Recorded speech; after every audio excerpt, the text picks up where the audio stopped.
টানা বৃষ্টির জেরে কয়েকদিন আগেই রায়গঞ্জ শহরের একাধিক ওয়ার্ডের জল জমে যায়।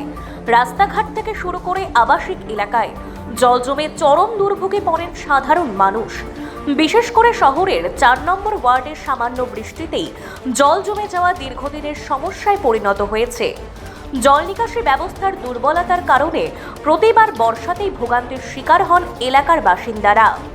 এই পরিস্থিতিতে স্থানীয় বাসিন্দারা রায়গঞ্জ পুরসভার কাছে লিখিতভাবে সমস্যার কথা তুলে ধরেন এবং দ্রুত স্থায়ী সমাধানের দাবি জানান। এই অভিযোগ প্রশাসনের নজরে আসতেই সরজমিনে পরিস্থিতি খতিয়ে দেখতে রায়গঞ্জ পুরসভার ৪ নম্বর ওয়ার্ডে পৌঁছন উত্তর দিনাজপুরের জেলা শাসক বিবেক কুমার।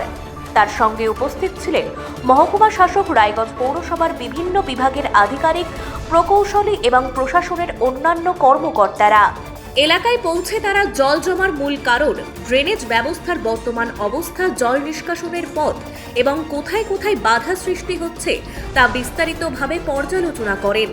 পরিদর্শনের সময় জেলা শাসক সংশ্লিষ্ট আধিকারিকদের দ্রুত প্রয়োজনীয় পদক্ষেপ গ্রহণের নির্দেশ দেন। কোথায় ড্রেন পরিষ্কার করতে হবে, কোথায় নিকাশি নালার সংস্কার প্রয়োজন এবং কোন কোন জায়গায় জেসিবি মেশিন ব্যবহার করে জল প্রবাহ স্বাভাবিক করা সম্ভব সেই বিষয়গুলিও খতিয়ে দেখা হয়। প্রশাসন সূত্রে জানা গিয়েছে, ধাপে ধাপে সমস্যার সমাধানে প্রয়োজনীয় ব্যবস্থা নেওয়া হবে, যাতে আগামী দিনে সামান্য বৃষ্টিতেই জলাবদ্ধতার পরিস্থিতি তৈরি না হয়।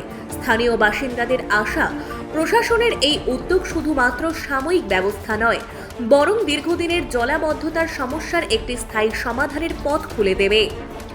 বর্ষাকালে প্রতি বছর যে ভোগান্তির মুখোমুখি হতে হয় তা থেকে মুক্তি মিলবে বলেই আশাবাদী এলাকাবাসী। এখন প্রশাসনের পরবর্তী পদক্ষেপ এবং দ্রুত কাজ শুরুর দিকেই তাকিয়ে রয়েছে গোটা ওয়ার্ডের বাসিন্দারা।